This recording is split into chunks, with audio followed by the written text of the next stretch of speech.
Went with Zipping Grillis. I thought that the Team Menace could go back-to-back, not only on feature races tonight. Of course, they won the Destiny Fireball, but they won the Maturity Classic here last year. The dogs aren't too far off heading out on track.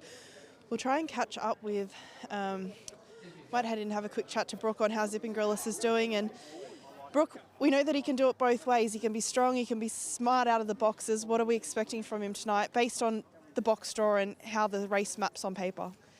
Yeah, I think obviously the red's probably the likely leader. I just hope that he can come out level with that, and we know that he's got the early pace to burn with it. The only concern probably is he does like to get across to the fence, but obviously the pace is probably the key to the race. And you won this race last year going back 12 months ago, and how does this boy stack up with some of the good dogs that you've had in these type of races? Yeah, look, he's so very young, and for a dog that probably come thinking that he might not run 500, he's obviously stepping up to it. And look, it's still very early days. He's a young dog, but if I can give him any credit, he just chases 110%, and that's what really matters in these races. That was Brooke Ennis, obviously Zipping Grillis going around off box number 3. The dogs are doing a loop of the box, the parade area, so we'll just wait until they meet back up with us, and we might try and have a chat with Tom Daly, who's got Ethanol Water. And Tom, we saw her so impressive in a heat of the McKenna Memorial. She was good in the final as well, and obviously good in a heat here last week. What do we expect off box number 5 tonight? Well, she'll need a clear run. Middle boxes aren't the best to get out of, especially with her pace, but we'll just see what happens early. It's a race that doesn't look like it's got a stack of pace in it though, does it? No, but she'll still need a clear run, but we'll see we'll see what happens. You've had plenty of good dogs. Obviously, 2015 it would have been that Fernando Bale took out this race. It must bring back plenty of good memories. Yeah, it was a good year, yeah. Well, best of luck tonight. Good on you, thanks. Team Daly with Ethanol Water, and we might throw back to you boys as they are at the boxes now, and just running out of time to have a chat to them ahead of the Maturity. It's a time-honoured race, Nath, won by some of the all-time greats of the sport. We saw some ripping heats last week in what was some very ordinary conditions, but we've got a very intriguing final ahead of us here. Who do you think wins it? Yeah, my numbers are 1, 6, 5 and 3. I went with 1, Follow the Band on top. I think he comes up with the pole draw here. He's a lover of the red box. He gets it here tonight in a very even Maturity Classic final. If he's able to begin on terms, show that acceleration he's got soon after box rise, he might be able to control this race from the front. So him on top. Number 6, Vincent Bale in for second. He's been very eye-catching his last 4 or 5 runs. He's got some really superior mid-race sections here. He can handle a wide draw patch, and then if he can put himself in the firing line, he's going to be hard to beat. For third, number 5, Ethanol Water. She's a run-home type. She's just got to lob close enough in the early stages. Follow the Band for Nath from the red, who will jump favourite here. I'm with Vincent Bale. He's a class act. His form's good recently. What I love about him is he's happy to cop a bump and keep pushing and maintain that momentum. So for what's a really open edition of the Maturity Classic, Nath's with Follow the Band. The red on with number 6, Vincent Bale. But it's a race of the past. It's been won some of the all-time greats, and in the past 10 years, the likes of Fernando Bale and Wow, She's Fast. Who will it be for 2024? Let's find out. Here's Dan for the Maturity Classic. Great. Last leg of the quaddie. Follow the Band is the favourite at $3.30. Very competitive betting race and a very even field for this year's edition of the Maturity. The green light is turned on and the lure's on the roll. The Group 1 Maturity Classic, they're set. Racing, Follow the Band, jump beautifully from the inside. Mapunga Tully's got wheels out wide. Zipping Grillis is going through along the rail. The others all found bother with Container hustling through. Then came Vincent Bale, further back to Tully Luna. Then King Owen. Last of all was Ethanol Water. Follow the Band in front. After it was Mapunga Tully. They're 3 clear on Zipping Grillis. Trying to run on then was Vincent Bale. It's Follow the Band in front. Mapunga Tully's aiming up on the inside. Follow the Band kicked and Follow the Band all the way. Follow the Band won the Maturity Classic and beat Mapunga Tully. They raced well clear on Vincent Bale, who ran third just ahead of Container. Next in was King Owen from Tully Luna, and further back then to Ethanol Water, who couldn't get into it tonight. Follow the Band plays a merry tune in 29.730. Number 1. Well, Nathan tipped him on top, Follow the Band. When I felt like I was going through it, I thought, Geez, maybe I'm looking too far into it. Good dog, good pace, good draw, and he's now a Group 1 winner. Kat, you're with the handler post-race. Ronald Rudd and Team Gibbons take out the Maturity Classic with Follow the Band. And what kind of a thrill is that for the team? Yeah, it's pretty big feeling tonight. We're pretty confident. Once we got the box one, we thought we'd go pretty close. So his last 3 runs have been pretty impressive, so we're pretty happy tonight. He absolutely loves the inside, and just that confidence coming into these type of races, it's just oh so important, isn't it? Yeah, it is indeed.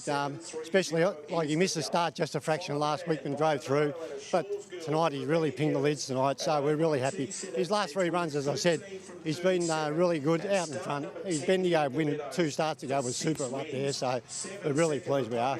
And Danny and Beck have had a great run the last few years with their dogs. Obviously, Kelsey Bale was probably their superstar, but to land a Group 1 like this at the Meadows, it must be just an absolute thrill for the team. Yeah, I'm sure they're not sure where they are at the moment, but I'm sure they're celebrating somewhere, and we'll have a celebration here for them, Will. But yeah, no, really pleased, especially for Tommy Sinnott and his wife, the owners. They've really been loyal supporters of the kennels, so we're really pleased for them too, we are. And tell us about the owners. Who are they, and how long have they been with you guys? Anne and Tom Sinnott from Warrnambool Bay, and they've been with us for a while now, and they've got a few dogs with us in the kennels and keep coming and going, so they're really good supporters of the kennels, so really pleased that they've got themselves a nice Group 1. And how long have you been with Team Gibbons for? We've been with Gibbons for about 6 months now, so yeah, really pleased that I joined with them, and happy to have a nice success tonight. Well, they've left it in your capable hands tonight, and you've delivered, so go and enjoy the win. Thank you very much, please. Thank you. That was Ronald Rudd, who had Follow the Band in the final 4 Team Gibbons boys, and Kelsey Bale, obviously their superstar, but Maturity Classic, a Group 1 win beside their name now. What a thrill. Kat, and look, pre-race, Nath, I certainly wouldn't have thought this boy had the ability of Kelsey Bale, but he's gone 4.98, 17.58, 29.73 on a night that is clearly not conducive to fast times. That is some sort of performance. Yeah, 4.98 early section was just unbelievable. We thought he might have had the speed on box rise to punch up and hold, and he ran 5.11 last week. He ran 5.10 a few weeks ago here. We have seen him run 6.44 at Bendigo, but I couldn't find anything in the form to say he was going to break 5 and then run 17.50 odd up the back, Jace. From there, he just had the race in control. I thought the run of the race was a runner-up as well.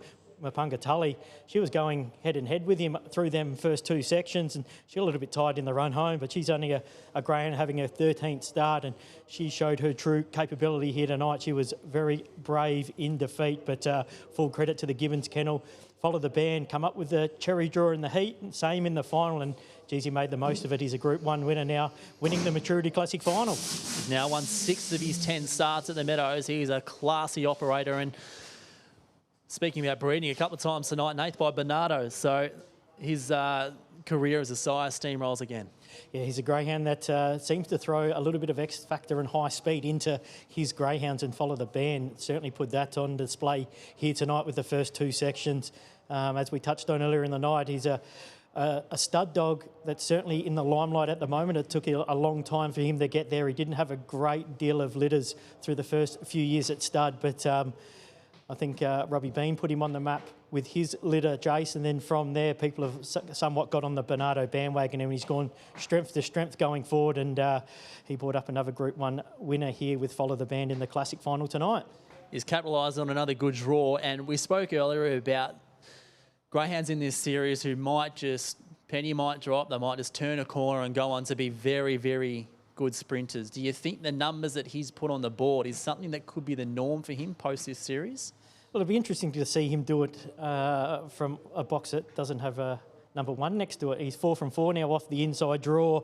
He really likes boxes 1, 2 and 3.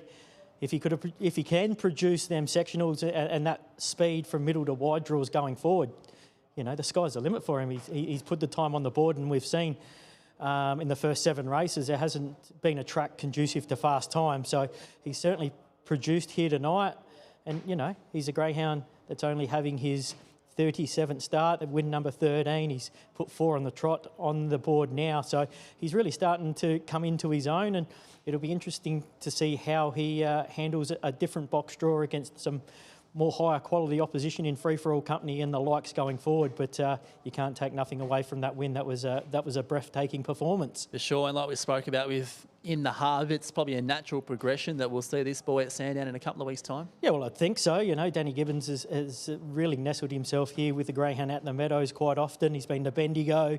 He's no stranger to travelling the countryside with him, but I think a greyhound that can run, you know, sub 5 and then 17.50 up the back on unfavourable conditions, well and truly deserves his right to keep pursuing the big races around the Metropolitan Circuit, albeit here or Sandown going forward. So he's certainly one to keep an eye on and see how he measures up against the big boys.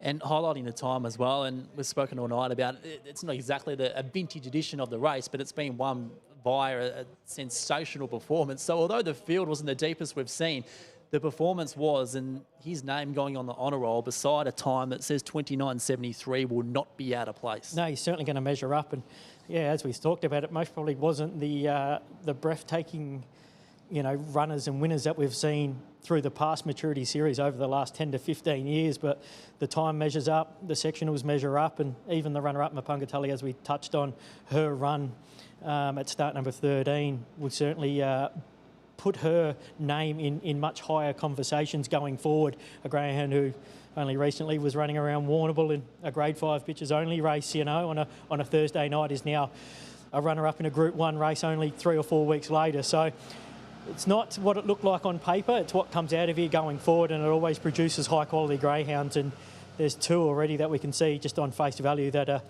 certainly destined for bigger and better things, and put the Vincent Bales and the F&O Waters in amongst them as well, who have already competed at much higher levels.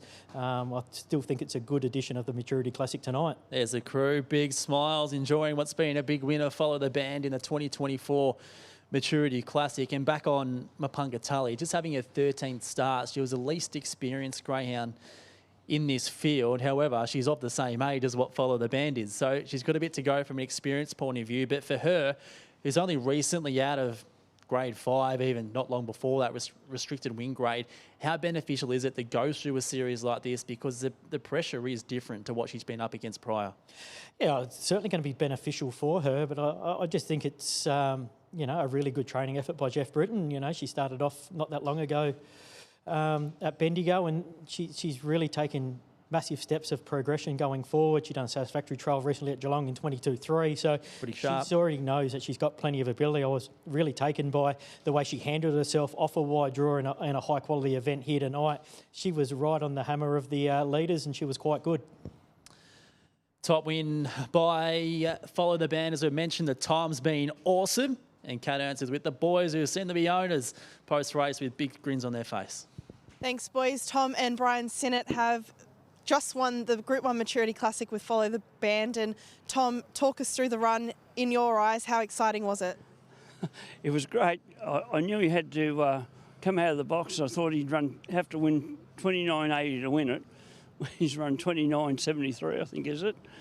But it's just fantastic, you know, to pick the time to come down. When he had box 1, I thought, oh, I'll come on that. But my wife's in bed with a broken elbow, so she couldn't come, so I had to get Brian to come and drive me.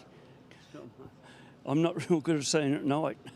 Oh, well, he's got the result, and that's all that matters. And yeah, you were just saying that you won the Great Chase back in 2010 and you haven't been to the Meadows since, so what an occasion to come here for. Yeah, that's right, I picked it pretty right when to come. What were you thinking when he drew box 1? Because he's a box 1 bandit, he absolutely loves being drawn on the inside. Yeah, no, I thought, you know, he normally can't draw a good box in a final, and I thought when he's got box 1, he run a good heat when run last week, and he fought the other dog off. You know, I thought, oh well, you know, you got a fair chance because you like the inside, you know. So it'll come up trumps. And now talk us through your involvement in greyhound racing. How long have you been owning for? I've been in dogs for nearly 50 years. I've bred my own dogs out of the same brood line for all the 50 years, and I reckon there's 7 or 8 generations still throwing winners for me. And is this the biggest race you've ever won? I won the Sydney Cup, and I've won quite a few group races, yeah. As for a Group 1 though, this would have to sit pretty high up there, and for a dog like him, when did you realise that you had a pretty smart one coming through?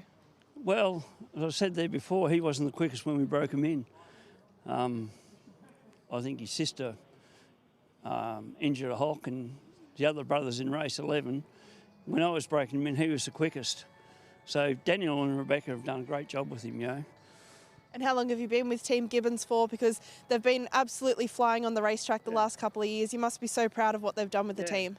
Probably 5 years or more, yeah. Yeah, this is not the first dog they've had with me. They've had other dogs. And just describe the thrill of taking out a race like this, because you said that it was a big effort to come to the track. Your wife's at home not well. Hopefully this lifts her spirits as well. Yeah. Oh, it's fantastic actually. Like, you know, I'm only breed 1 litter a year or whatever, and just be homebred and that, and come down to the meadows in Melbourne and that, you know, to win a race like this is just terrific. And you're not from Melbourne, you actually live a few hours away. And did you rear these dogs yourself? Yeah. I only rear 1 litter a year and break them in myself, and it's just when you see them get to Melbourne and that and come and win a group race and that, it's, you know, just unreal. That's what we have dogs for, isn't it? The thrill of enjoying it's a family sport. I said to Brian there before, it's a pity all my kids couldn't come, but they got the marathon in Melbourne tomorrow. They'd run in that, so they had to be fresh for that. Couldn't come to the dogs. Oh, well, he's delivered, and it's a few less drinks that you have to shout, I suppose. That's right. Well, go and soak it up and enjoy it, and hopefully take the trophy home to your wife, and hopefully it makes that elbow feel a little bit better. 9 months rehabilitation, so it'll take a while. Oh, well, a little bit of prize money there. Maybe she can do some online shopping to make herself feel a bit better too. That'll be great. Congratulations. Thanks. That was Tom Boyes, Follow the Band, taking out the Group 1 Maturity Classic, and what a performance and what a background story as well. 100%. With half of 75,000, Kat, there'll be plenty of shopping being done. No two ways about that, Nathan. Here's the win yet again, and it was just faultless. I mean, we knew he was drawn well. We knew he had a good record from the draw. It's another thing to put it together in a Group 1 final. He's gone tick, tick, tick from that point of view. He certainly elevated to another level tonight, Jace, didn't we? We were thinking, you know, the low fives might be able to hold the lead here without a great deal of pace drawn initially to his outside. We're thinking 17.80 and low, you know, 29.90s. Sub 30 will get the job done, but he's pulled out, you know, 4.98, 17.58, 29.73. He's well and truly gone to a new level, a new PB tonight, and on the right night to do so. A Group 1 winner now, Follow the Band, and he made most of the good draw through the heat and the final to take care of business. Indeed, and having a second look at Mapunga Tully, she hasn't weakened too much. She's been very good in defeat. No, she's been very